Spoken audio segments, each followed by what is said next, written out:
nous avons là un exercice qui traite un peu de la loi d'additivité des tensions et de la loi des nœuds. Voici affiché l'exercice. Vous mettez la vidéo en pause et vous essayez de chercher de par vous-même quelques éléments de réponse à toutes les questions qui sont posées. Ensuite, on revient sur un corrigé relativement détaillé. Bien. On considère le circuit électrique suivant. On demande d'indiquer le sens du courant dans chaque branche du circuit. Évident que c'est le générateur qui va débuter le courant principal, débuté par le générateur. Voici le schéma suivi par ce dernier.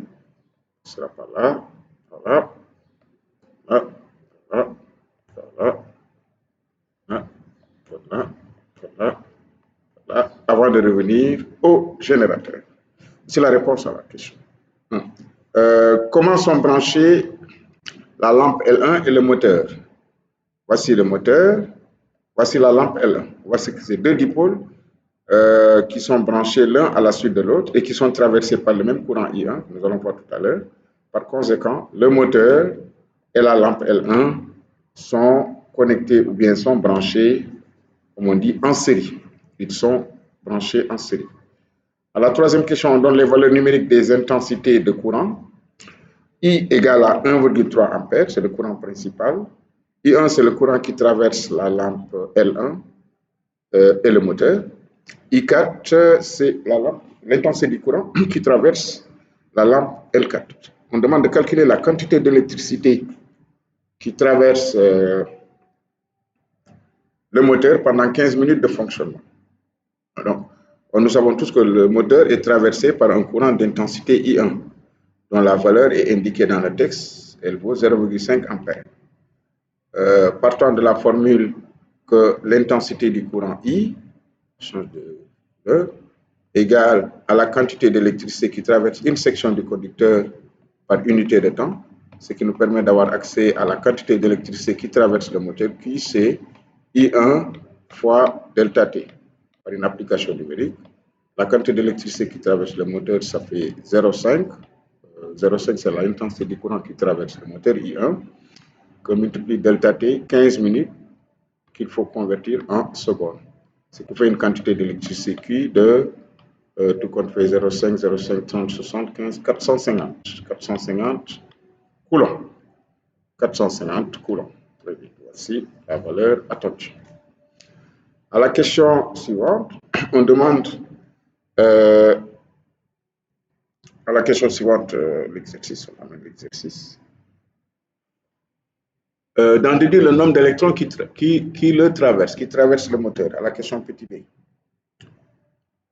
Toujours, la quantité d'électricité est due au déplacement, à la mobilité des électrons, dont le nombre vaut n. C'est égal à n par la charge élémentaire, ce qui nous permet d'avoir accès à petit n, le nombre d'électrons qui traversent le moteur pendant 15 minutes, c'est Q sur la charge élémentaire. Autrement, petit n égale à 450, la valeur de les données, 1,60 fois 10 puissance moins 19. Vous calculez, vous trouverez un nombre d'électrons. Ensuite, à la question suivante, on déduit le nombre d'électrons qui traversent,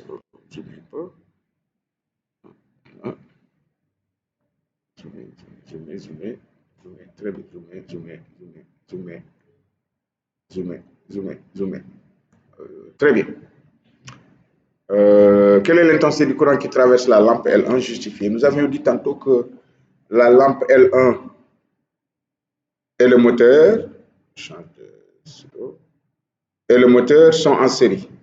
Par conséquent, c'est deux dipôles qui seront traversés par la même intensité du courant. Par conséquent aussi, l'intensité du courant I1 qui traverse le moteur sera exactement la même qui va traverser la lampe L1 et elle vaut 0,5 ampères. Question suivante. Calculer l'intensité, on va zoomer.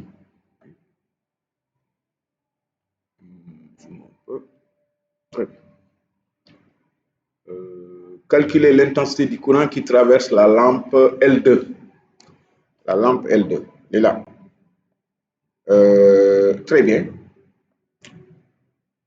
Or, l'énoncé nous a donné l'intensité du courant qui a traversé la lampe L4. On va se situer au nœud A. Appliquer la loi des nœuds au nœud A. Le courant I, débité par le générateur, égale à la somme du courant I2 traversant la lampe L2 et du courant I1 de valeur 0,5 A traversant le moteur et la lampe L1. Donc, on peut utiliser, on peut écrire que I, je change de couleur un peu, I égale I1 plus I2.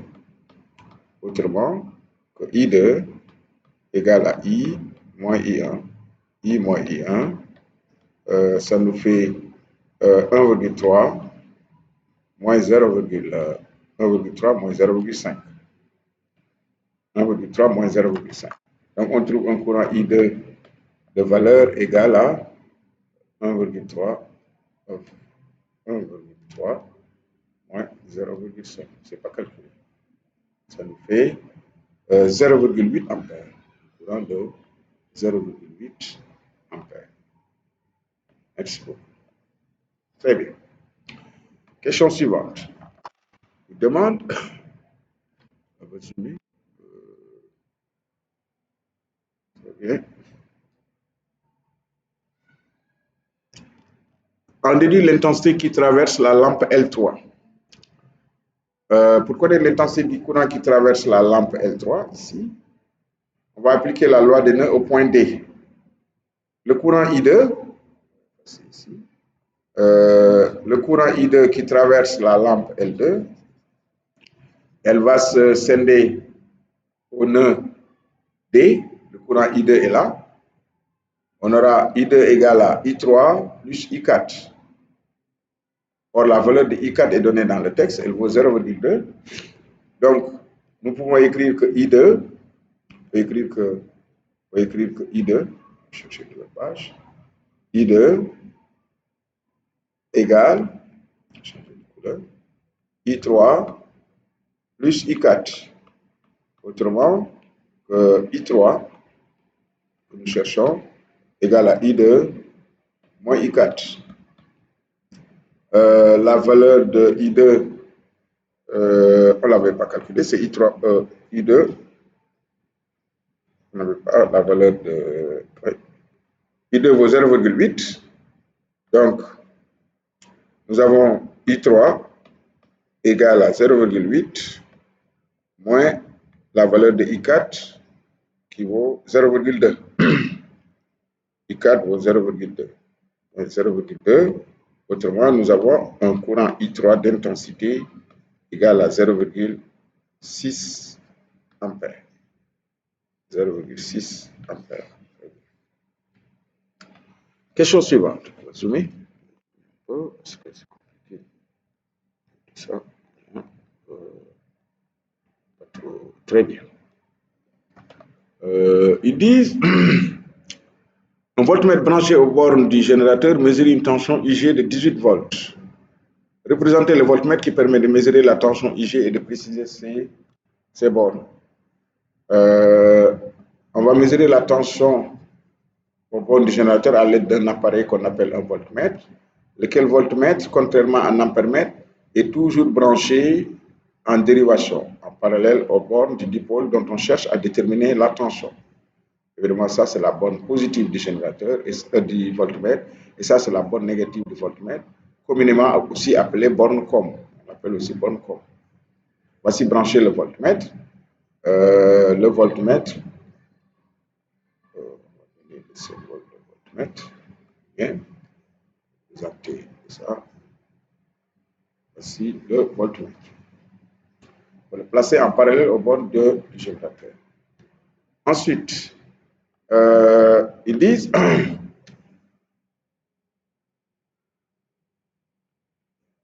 représenter le voltmètre, ce qui est déjà fait. Représenté par des segments fléchés sur le circuit les tensions suivantes.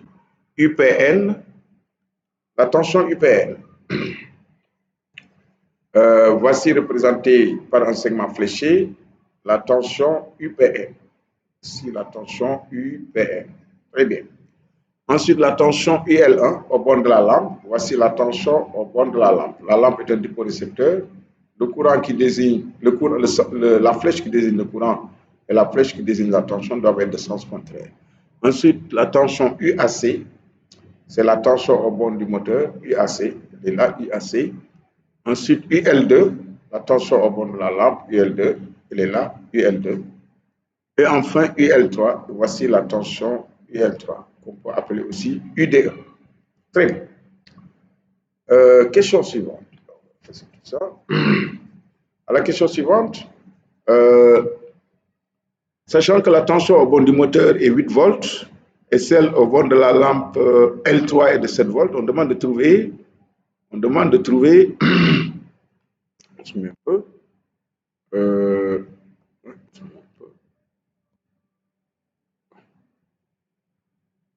trouver la valeur de la tension au bord de la lampe L1. La tension au bord de la lampe L1. Nous avons le point A et le point P sont équivalents. Le point B et le point N sont équivalents. Ça veut dire quoi? Ça veut dire que voici le point P, voici le générateur, voici le point N, nous avons le point A, nous avons le moteur, nous avons la lampe L1 et nous avons le point B. On va mettre le point N à ce niveau-là. Le point N à ce niveau-là. Très bien. Et voici le point N, voici le point B. Le point A et le point P sont équivalents. Ça veut dire que ils sont au même potentiel. Autrement, et le point N et le point B sont équivalents. Autrement, le fait d'écrire UPN, le point P équivalent au point A, le point N équivalent au point B, donc UPN égale à UAB aussi. UPN égale à UAB. Or, n'oublions pas que UAB, ça nous avons un point C ici. Et UAB, c'est UAC plus UCB. Autrement, c'est la tension au bord du moteur plus la tension au bord de la lampe L1. Ce qui nous permet d'avoir accès à la tension au bord de la lampe L1 qui est égale à la tension au bord du générateur, autrement UPN, moins U au bord du moteur. Autrement, la tension au bord de la lampe L1, c'est 18 moins, je ne sais pas, je ne me rappelle pas, 18 moins une valeur de 8 volts. Très bien, 18 moins 8 volts. Donc, autrement, la tension au bord de la lampe L1 est de 10 volts. La tension au bord de la lampe L1 est de 10 volts. Question suivante. Il demande la valeur de la tension au bord de la lampe L2. Voici la lampe L2. De la même façon, on peut générer un point A' ici. On peut dire que les points A' et A sont équivalents. Par conséquent, A' est équivalent à P. On peut dire que les points E et B sont équivalents. Mais de la même façon, le point E et N sont équivalents.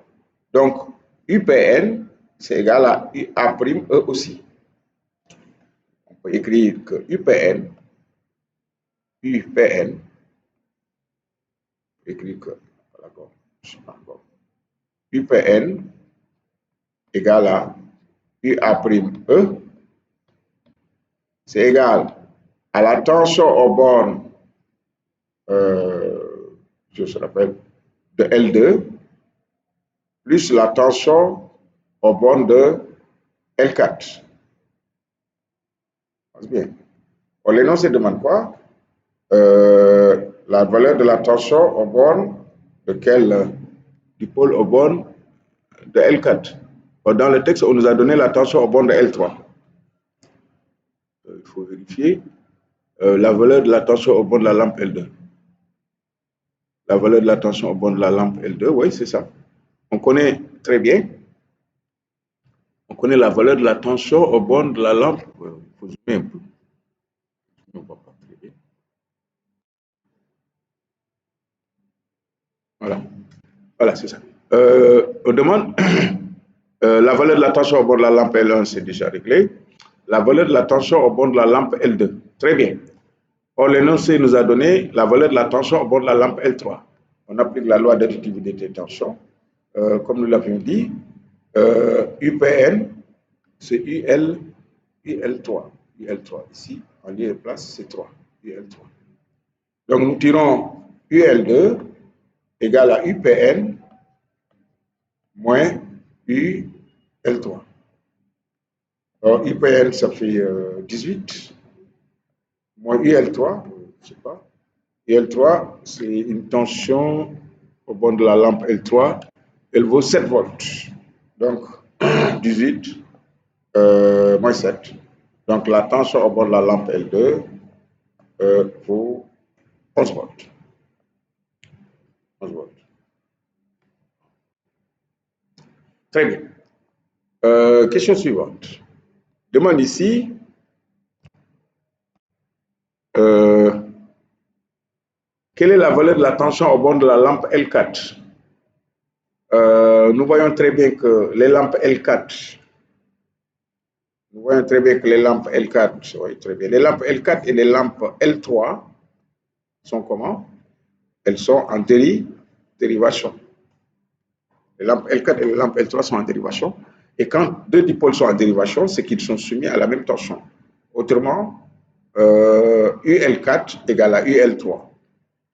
Autrement, on répond en disant que UL4, la tension au bord de la lampe L4, est exactement égale à la tension au bord de la lampe L3, car c'est deux dipôles en dérivation et elle vaut 7 volts. Fin de texte. Et enfin, à la dernière question, il demande quelle est, dernière question,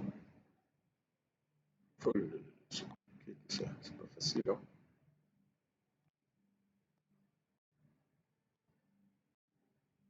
Je vais faire ça.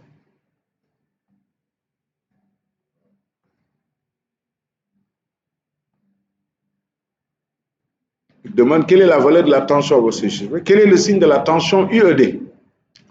La tension UED. On voit très bien que la tension UED, elle est ainsi représentée. On va représenter la tension UED. On va changer de stylo. Voici représenter la tension UED. Et voici, dans la branche DE, voici le sens du courant. Or, entre D et E existe un diporécepteur qui est la lampe L3 qui obéit à la convention récepteur. Donc, ce qui justifie que la flèche qui désigne le courant et la flèche qui désigne la tension sont dans le même sens. Donc, le signe de la tension UED est négatif. On va écrire que UED est négatif. UED est négatif. Or, UDE, c'est la tension au bord de la lampe L3, et nous avions vu qu'elle vaut 7 volts, en fait c'est le texte qu'il a donné. Donc au final, UED, effectivement, égale à moins 7 volts. Voilà, je pense que vous devez reprendre l'exercice pour essayer de faire de votre main. Voilà, je vous remercie.